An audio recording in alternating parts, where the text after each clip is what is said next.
Welcome everyone to AJ classes. Hope that you are in good shape and health.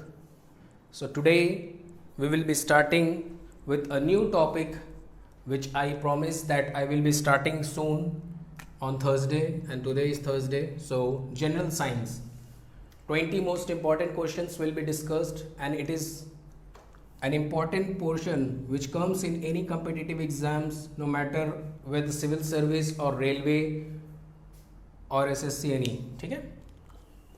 So general science में हम लोग क्या करेंगे, question तो डिस्कस होगा ही, उसके साथ साथ हर एक क्वेश्चन में वो किस टॉपिक के ऊपर है उसके बैकग्राउंड में थोड़ा सा और एक्सप्लेनेशन मैं करूँगा. ठीक है. ये नहीं कि क्वेश्चंस खाली डिस्कस होगा, तो क्वेश्चन डिस्कस होने से साइंस का कोई फ़ायदा नहीं हो रहा है.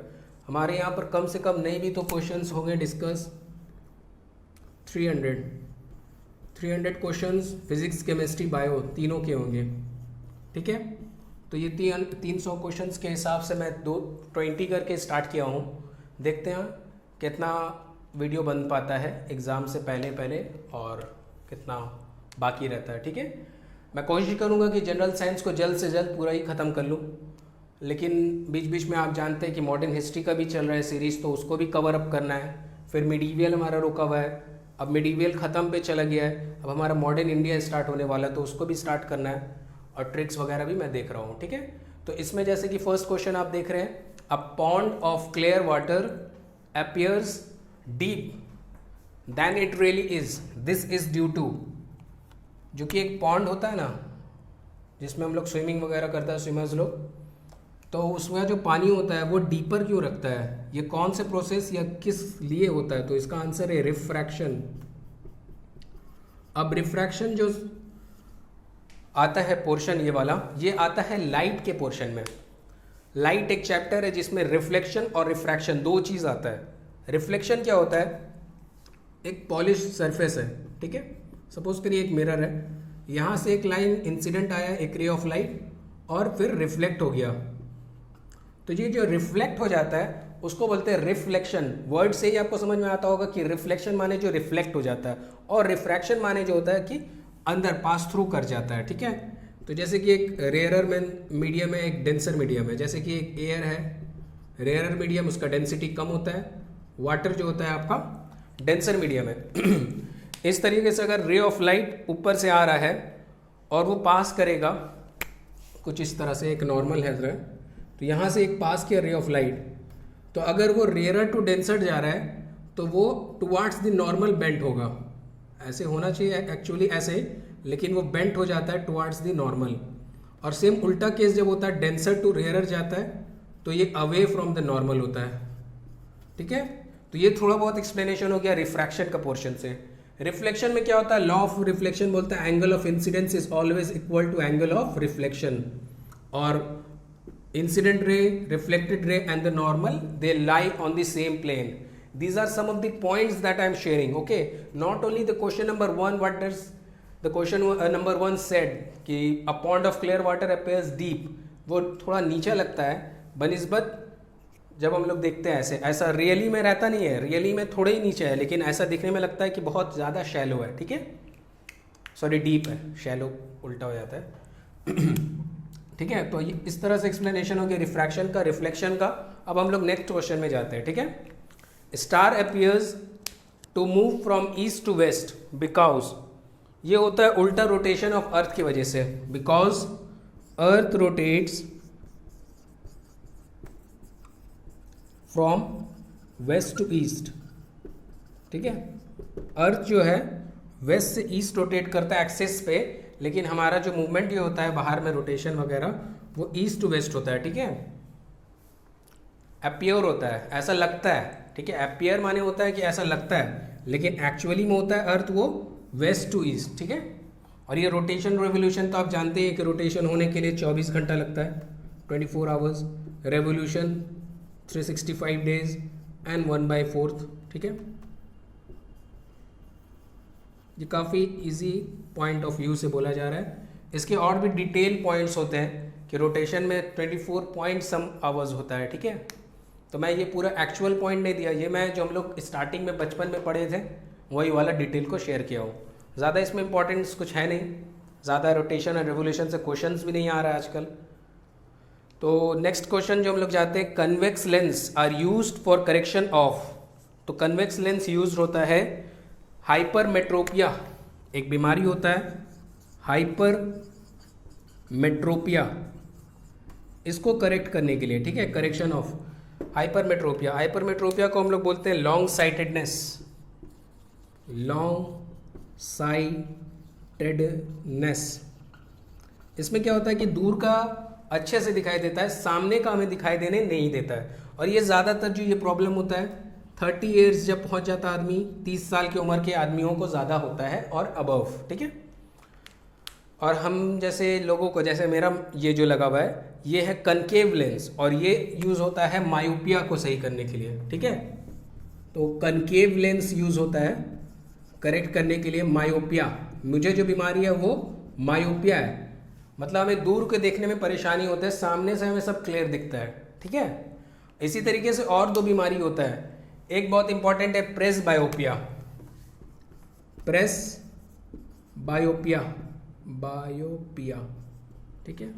और एक होता है एस्टिग्मेटिज्म। एस्टिग्मेटिज्म को सही करने के लिए हम लोग यूज़ करते हैं सिलिंड्रिकल लेंस, और प्रेस बायोपिया को हम लोग जो सही करते हैं वो हम लोग यूज़ करते हैं बाईफोकल लेंस, ठीक है। प्रेस बायोपिया के लिए होता है बाईफोकल लेंस। देखिए अब इसी का क्वेश्चन नंबर 3 में सिर्फ एक ही क्वेश्चन था, लेकिन इससे और कितने सारे क्वेश्चन अराइज होते हैं, मैंने सभी ऑलमोस्ट शेयर कर दिया। देखिए करेक्शन कन्वेक्स के लिए हाइपरमेट्रोपिया, कनकेव मायोपिया के लिए, प्रेस बायोपिया बाईफोकल के लिए, और एस्टिग्मेटिज्म जिसमें उल्टा दिखाई देने लगता है उसमें सिलिंड्रिकल लेंस यूज करते हैं, ठीक है। 4th नंबर जो क्वेश्चन बोल रहा है, red light is used in traffic signal because. तो हम लोग ये रेड लाइट पढ़ते हैं कि रेड लाइट इसलिए यूज करते हैं क्योंकि रेड जो होता है इसका वेवलेंथ बहुत कम होता है। वेवलेंथ हम लोग लैम्डा से बोलते हैं, डिनोट करते हैं, तो वेवलेंथ इज लीस्ट। अब ये वेवलेंथ कहाँ से निकला, तो आप याद किए होंगे विप गियोर। विप गियोर होता है ना, जब एक white ray of light prism से पास करता है तो वो स्कैटर हो जाता है 7 डिफरेंट कलर्स में, violet, indigo, blue, green, yellow, orange, red. तो ये जो लास्ट में आता है यहाँ पर उसका वेवलेंथ सबसे कम होता है, और इधर जो वायलेट है उसका वेवलेंथ सबसे ज़्यादा होता है। इसका एक और आंसर भी हो सकता है, एक तो है कि वेवलेंथ लीस्ट होता है, दूसरा ये बोल सकते हैं कि ये स्कैटर्ड लीस्ट होता है, स्कैटर्ड लीस्ट। रेड लाइट जो होता है ना, डेंजर, स्टॉप सिग्नल, ये सब में ज़्यादातर टाइम हम लोग इसीलिए यूज़ करते हैं क्योंकि वो स्कैटर्ड लीस्ट होता है और दूर से ही दिखाई दे देता कि हाँ लाल बत्ती जल रहा है, ठीक है। लेकिन अगर वायलेट रखेंगे तो क्या होगा, वो इतना ज़्यादा फैल जाएगा, दूर से समझ में ही नहीं आएगा कि कहाँ स्टॉप करना है, ठीक है। तो इस तरह से ही हमारा एक्सप्लेनेशन चलेगा। आगे बढ़ते हैं हम लोग। अब देखिए नेक्स्ट क्वेश्चन जो आपके स्क्रीन पे आ गया है वो है pencil lead is made up of. तो पेंसिल लेड भले ये लेड होता है लेकिन ये मेड अप ऑफ होता है ग्रेफाइट, ठीक है। ये ग्रेफाइट का बना हुआ होता है। ग्रेफाइट का प्रॉपर्टी होता है लस्टरस होता है। हम लोग पेंसिल में भी देखते हैं पेंसिल का नोक काफ़ी फिसलन टाइप का होता है, जब उसमें हम लोग शेडिंग करते हैं तो उसमें और लस्टरस नेचर और ज़्यादा शो करता है, ठीक है। ग्रेफाइट के बारे में क्वेश्चन ये भी आता है कि ये एक नॉन मेटल है, इनफैक्ट ये एलोट्रोप ऑफ कार्बन है, लेकिन इसको नॉन मेटल में भी डाल सकते हैं, ठीक है। नॉन मेटल जो कि गुड कंडक्टर ऑफ इलेक्ट्रिसिटी है, non metal who is good conductor of electricity. Graphite का यूज़ होता है, हम लोग जो इलेक्ट्रोड रॉड बनाते हैं ना, इलेक्ट्रोड रॉड, तो ये ग्रेफाइट का यूज़ होता है। इलेक्ट्रोड रॉड जो बनता है वो ग्रेफाइट से ही बनता है क्योंकि वो गुड कंडक्टर ऑफ इलेक्ट्रिसिटी होता है, और ये एक नॉन मेटल है जिसकी वजह से मेटल जो होता है रिएक्ट कर जाता है पानी वगैरह में, लेकिन इलेक्ट्रोड रॉड जो है नॉन मेटल है, रिएक्ट नहीं करता है पानी से। वैसे सोलर सेल का एक क्वेश्चन है, सोलर सेल कन्वर्ट्स। तो सोलर सेल जो होता है वो सोलर एनर्जी को इलेक्ट्रिकल एनर्जी में कन्वर्ट करता है, ठीक है। इससे ज़्यादा कुछ नहीं है। इसमें क्या होता है कि आपका और डिफरेंट टाइप्स ऑफ क्वेश्चन आएगा कि सोलर कुकर में क्या हुआ, फिर एनर्जी कन्वर्जन भी बार बार आता है क्वेश्चन में, तो ये भी एक मैं एनर्जी कन्वर्जन से दे दिया। 7th नंबर क्वेश्चन देखिए काफ़ी इंपॉर्टेंट है। The image formed in retina of the eye of an eye, जो इमेज फॉर्म होता है वो क्या होता है, वो होता है रियल एंड इन्वर्टेड। वो होता है रियल एंड इन्वर्टेड। अब ये रियल एंड इन्वर्टेड जो है ये कन्वेक्स लेंस का प्रॉपर्टी है।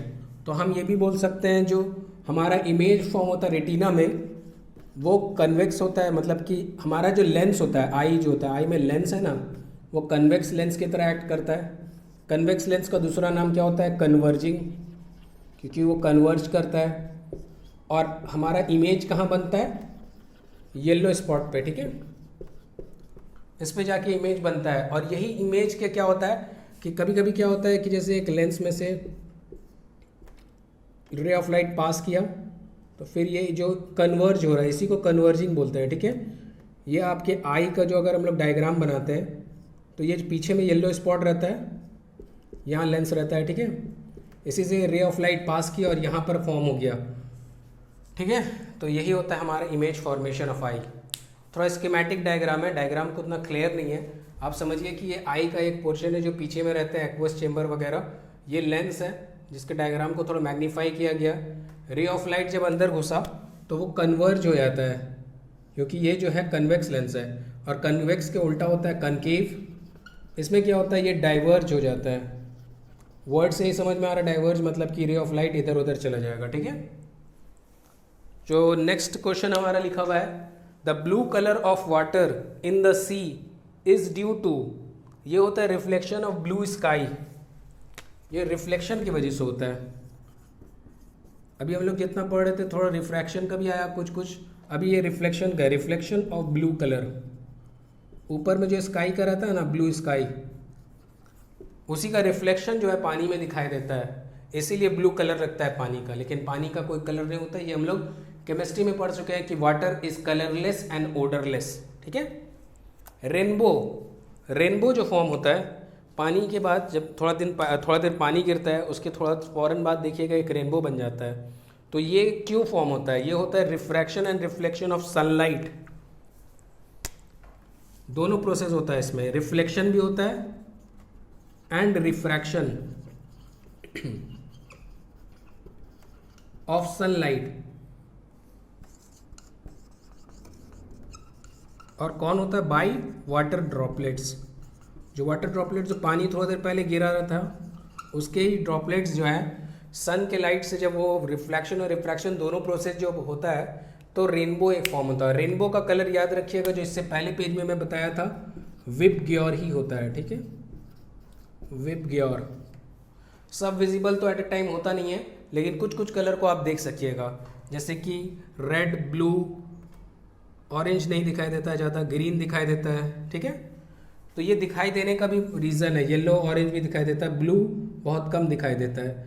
इसका रीज़न ये होता है कि इसका वेवलेंथ कम होता है और ये स्कैटर्ड ज़्यादा होता है। ये चीज़ हम लोग पहले पेज में ही पढ़ा कि रेड सबसे लीस्ट स्कैटर्ड होता है, क्योंकि ये विपग्योर लास्ट वर्ड जो है रेड है, तो सबसे ज़्यादा इसका स्कैटरिंग लीस्ट है, लेकिन वेवलेंथ सबसे ज़्यादा है इसका, ठीक है।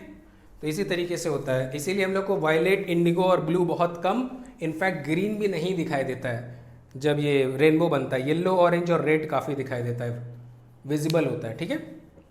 The next question says the oil in the wick of a lamp rises due to, तो ये कैपिलरी एक्शन, एक चैप्टर है कैपिलरी एक्शन, उसमें ये सब काफ़ी एप्लीकेशन है जो कैपिलरी एक्शन के बारे में बताता है, कैपिलरी एक्शन। और एक सरफेस टेंशन का भी क्वेश्चन आता है कि जो शेविंग करने के बाद जो ब्रश होता है, शेविंग के बाद जो ब्रश बचता है ना, वो उसको अगर पानी में ले आते हैं तो वो अपने आप जो सोख लेता है या अपने आप को पानी को टान लेता है। इनफैक्ट एक क्वेश्चन बहुत इंपॉर्टेंट आता है सरफेस टेंशन का कि इंसेक्ट जो पानी में चल पाता है तो वो किसके मदद से होता है, तो उसका आंसर होता है सरफेस टेंशन, ठीक है। इसके काफ़ी एप्लीकेशन है कैपिलरी एक्शन के भी, जैसे कि oil in the wick of a lamp, ये वाला एक एप्लीकेशन। और एक होता है कि कैपिलरी एक्शन के वजह से ही फाउंटेन पेन वाला एक क्वेश्चन आता है कि फाउंटेन पेन में कौन सा प्रिंसिपल एक्ट कर रहा है। फाउंटेन पेन जिसमें इंक वगैरह होता है ना, तो उसमें जो इंक अपने आप में पेन में चिपका रहता है तो वो कैपिलरी एक्शन के ड्यूज इसके वजह से रहता है, ठीक है। ये भी क्वेश्चन आता है काफ़ी। क्वेश्चन नंबर 11 अब आपकी स्क्रीन पे आने वाला है। अब जो नेक्स्ट क्वेश्चन आपके स्क्रीन पे दिखाई दे रहा वो है food is cooked in a pressure cooker quickly because, तो ये boiling point of water increase हो जाता है। ये जो कुकर को प्रेशर में हम लोग रखते हैं क्योंकि इससे boiling point of water is increased. तो इसका मतलब क्या निकल रहा है कि जितना ज़्यादा प्रेशर होगा उतना ज़्यादा बॉइलिंग पॉइंट होगा।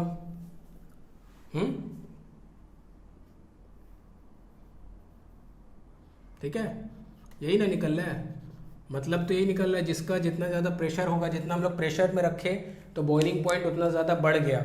इसीलिए इसी के अपोजिट में एक क्वेश्चन आता है, दोनों रेड है, इसके अपोजिट में एक क्वेश्चन आता है कि अगर हम लोग एक माउंटेन पे चल रहे हैं, ठीक है, ये क्वेश्चन काफ़ी फ्रेंडली है, इसका BCS का हमेशा आता है मैक्सिमम टाइम में। अगर हम लोग माउंटेन पे राइस कर रहे हैं और ऊपर में कुक करेंगे कुछ भी सामान, तो वहाँ क्या होता है, वहाँ पर बॉइलिंग पॉइंट डिक्रीज़ हो जाता है। क्यों? क्योंकि प्रेशर डिक्रीज़ हो जाता है। जब हम लोग जितना ऊपर जाते हैं हम लोग जानते हैं कि प्रेशर डिक्रीज़ हो रहा है, तो इसलिए बॉइलिंग पॉइंट डिक्रीज़ हो जाता है और इसलिए हम लोग को खाना बनाने में काफ़ी वक्त लगता है या टाइम लगता है। ठीक है, तो प्रेशर कुकर में बॉइलिंग पॉइंट बढ़ जाता है। लेकिन इसी केस में एक और केस में क्वेश्चन आता है कि अगर हम लोग माउंटेन के ऊपर चलते हैं जहाँ पर प्रेशर राइज हो जाता है, जिसकी वजह से बॉइलिंग पॉइंट भी लेफ्ट हो गया है, मतलब नीचे होता है, प्रेशर भी नीचे होता है और बॉइलिंग पॉइंट भी नीचे होता है, इसलिए हम लोग को टाइम ज़्यादा कंज्यूम होता है। ठीक है, स्काई अपेयर्स ब्लू बिकॉज, इससे पहले मैं बता चुका हूँ कि क्यों ब्लू होता है, क्योंकि ब्लू जो होता है काफ़ी ज़्यादा स्कैटर्ड होता है। जो ब्लू कलर है वो blue is scattered most, blue is scattered most, scattering of light के ऊपर है मोस्ट। ठीक है, जैसे हम लोग जानते हैं विबग्योर में इनफैक्ट वायलेट, इंडिगो, ब्लू, ये तीनों ही कलर काफ़ी ज़्यादा होता है, क्योंकि हम लोग जानते हैं कि जैसे pH स्केल में भी हम लोग पढ़ा था कि pH में क्या होता है, यहाँ 7 रहता है, इधर 14, इधर 7 से कम, 0 के आसपास। ठीक है, तो हम लोग जितना इधर जाते हैं उतना एसिडिक होता है। इसी तरीके से यहाँ पर है विबग्योर में, जितना इधर जाएंगे वेवलेंथ उतना बढ़ेगा और उतना कम स्कैटर्ड होगा, और जितना इधर जाएंगे उतना वेवलेंथ घटेगा और उतना ज़्यादा मोर स्कैटर्ड होगा। ठीक है, तो ब्लू जो है स्टार्टिंग में ही हम लोग देख रहे हैं पूरा स्ट्रॉन्गेस्ट नहीं है लेकिन फिर भी स्ट्रॉन्ग है ना। इसी तरीके से ब्लू जो है ज़्यादा स्कैटर्ड होता है, इसीलिए ब्लू कलर हम लोग को दिखाई देता है स्क्रीन, मतलब इसमें स्काई का। Rectifiers are use to convert, rectifiers are use to convert DC to AC। ये डायरेक्ट क्वेश्चन है, डायरेक्ट करंट को अल्टरनेटिंग करंट में चेंज करता है rectifier. Isotopes of an element contains, isotopes हम लोग जानते हैं same atomic number but different mass number, इसका एक और डेफिनेशन हो सकता है कि सेम नंबर ऑफ प्रोटॉन्स, क्योंकि प्रोटॉन्स ही होता है एटॉमिक नंबर, और मास नंबर क्या होता है, प्रोटॉन्स और इलेक्ट्रॉन्स का एडिशन। ठीक है, न्यूट्रॉन्स तो न्यूट्रल होता है, प्रोटॉन्स होता है आपका प्रोटॉन्स मतलब पॉजिटिव, और इलेक्ट्रॉन्स होता है आपका माइनस। ठीक है, तो ये दोनों मिला के हमारा होता है मास नंबर। ठीक है, प्रोटॉन्स और न्यूट्रॉन्स शायद मिलता है, देख के, हाँ इलेक्ट्रॉन्स होगा शायद, ये आप थोड़ा देख लीजिएगा, माफ़ करिएगा मैं मिस कर जा रहा हूँ, मास नंबर काफ़ी दिन से देखा नहीं हूँ। ठीक है, सेम नंबर ऑफ प्रोटॉन्स, ये वाला आंसर हो सकता है आइसोटोप्स का, same number of protons but different number of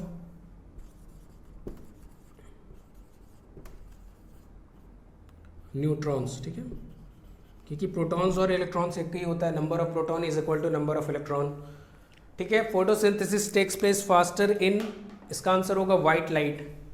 photosynthesis हम लोग जानते हैं कि फोटोसिंथेसिस के प्रोसेस के थ्रू ही प्लांट जो अपना फूड बनाता है। ठीक है, प्लांट फूड बनाता है फोटोसिंथेसिस के थ्रू। ठीक है, इसके लिए और ज़्यादा एक्सप्लेनेशन नहीं। A thick glass tumbler cracks more easily than a thin one when hot water is poured into it. ऊपर से जब हम लोग हॉट वाटर डालते हैं तो जो मोटा टम्बलर रहता है वो जल्दी फट जाता है। क्यों?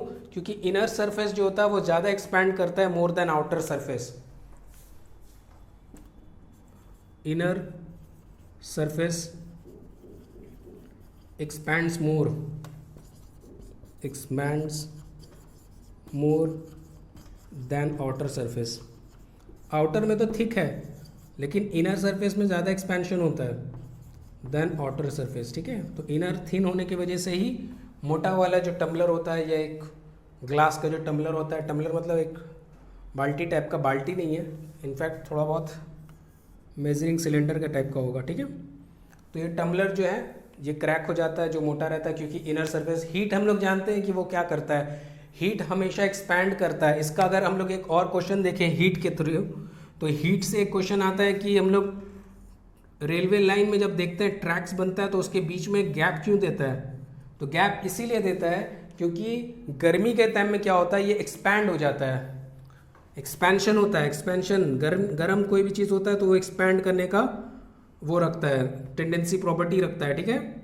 लेकिन फिर जब ठंडा पड़ता है तब वो कॉन्ट्रैक्ट फिर से वापस चला जाता है, ठीक है। तो इसीलिए थोड़ा सा गैप दिया जाता है। इनफैक्ट अगर वो किया, एक्सपैंड किया और अगर चिपका के रखते हैं अगर हम लोग एक साथ, तो क्या होता है कि एक उठा हुआ पोर्शन बन जाता है जहाँ पर एक्सीडेंट होने का ज़्यादा चांसेस हो जाता है।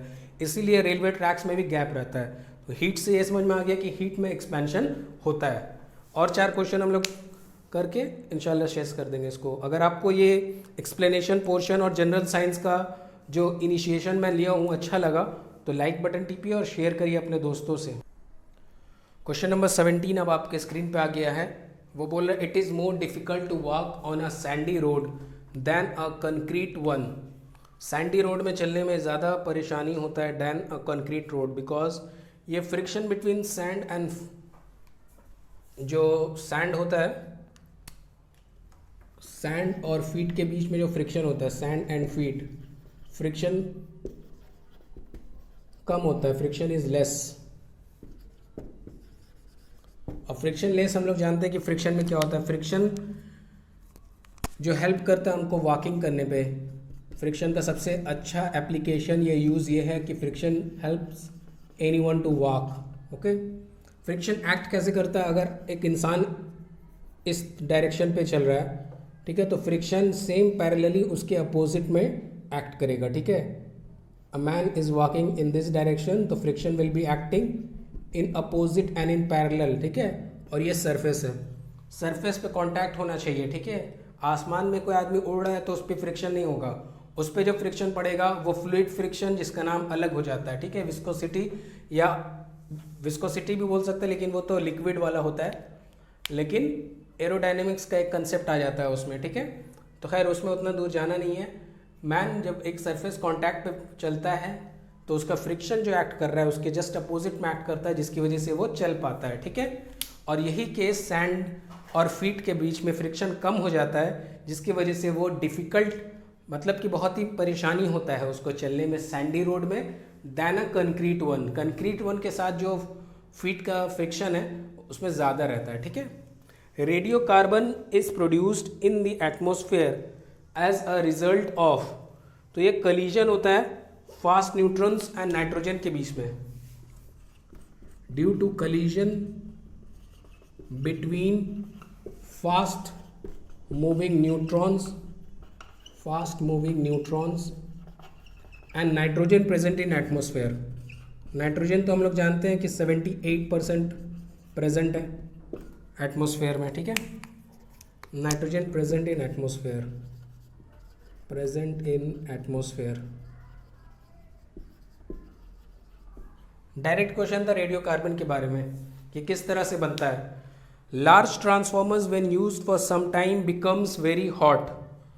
लार्ज ट्रांसफॉर्मर जो यूज़ होता है उसमें काफ़ी हॉट हो जाता है, तो ये होता है heating effect of current and hysteresis loss. ये होता है हीटिंग इफेक्ट ऑफ करंट की वजह से, हीटिंग इफेक्ट ऑफ करंट। और इसी चैप्टर में एक आता है हिस्टेरिसिस लॉस, तो उसके वजह से भी हिस्टेरिसिस लॉस, ठीक है। और इसको ठंडा किया जाता है, अगर इसको फिर से ठंडा करना है तो इसको सर्कुलेटिंग द कॉइल, ये जो हॉट हो गया इसको सर्कुलेटिंग द कॉइल करना पड़ता है, मतलब कॉइल के आसपास में circulating the coil. Circulating the coil करने से क्या होता है, वो कूल डाउन हो जाता है जो ट्रांसफार्मर हॉट हो गया था। रडार, सोनार, ये सब हम लोग जानते हैं। अल्ट्रा सोनिक साउंड का यूजेस में आता है कि रडार होता है रेडियो डिटेंशन एंड रेंजिंग, सोनार का होता है सोलर नेविगेशन एंड रेंजिंग, ठीक है। तो ये डिटेक्शन के काम करता है, नाम पे ही लिखा हुआ है रडार का, रेडियो डिटेक्शन, तो डिटेक्शन करता है ऑब्जेक्ट्स को, ठीक है, डिटेक्शन ऑफ ऑब्जेक्ट्स। जैसे कि आसमान में एयरप्लेन वगैरह चल रहा है कि नहीं, उसका डिटेक्शन करता है, ठीक है। अभी जैसे कि हमारा ये बना हुआ है आजकल का ड्रोन वगैरह, ड्रोन सिस्टम में रडार को लगाया जाता है, ठीक है, ताकि वो पता कर देता है कि वहाँ पर आगे में कोई प्लेन या फिर फाइटर प्लेन कोई है या नहीं है, ठीक है। इसी का एक दूसरा भाई होता है सोनार, उसका मतलब होता है, जो फुल फॉर्म होता है, क्या बोलते हैं, सोनार का है सोनार, ये तो रेडिएशन हो गया, रेडिएशन। सोनार जो है साउंड नेविगेशन एंड रेंजिंग होता है, ठीक है, जिससे हम लोग जो है नेविगेशन में मदद करता है, सबमरीन वगैरह को डिस्कवर करने के लिए नीचे में, ठीक है, सबमरीन वगैरह को देखने के लिए कि नीचे में कुछ है कि नहीं सबमरीन। दोनों इलेक्ट्रोसोनिक साउंड जो होता है उसी के एप्लीकेशंस में आता है। तो कैसा लगा आपको कैसा लगा ये वाला वीडियो आपको? मैं देख रहा हूँ कि वीडियो काफ़ी लॉन्ग हो गया है, इसलिए मैं थोड़ा एक्साइटमेंट में थोड़ा इधर उधर बोल दिया। तो अगर आपको वीडियो अच्छा लगा तो आप लोग कमेंट सेक्शन में बोलिए कि कैसा लगा, ठीक है। Thank you for watching and keep supporting AJ classes. Take care.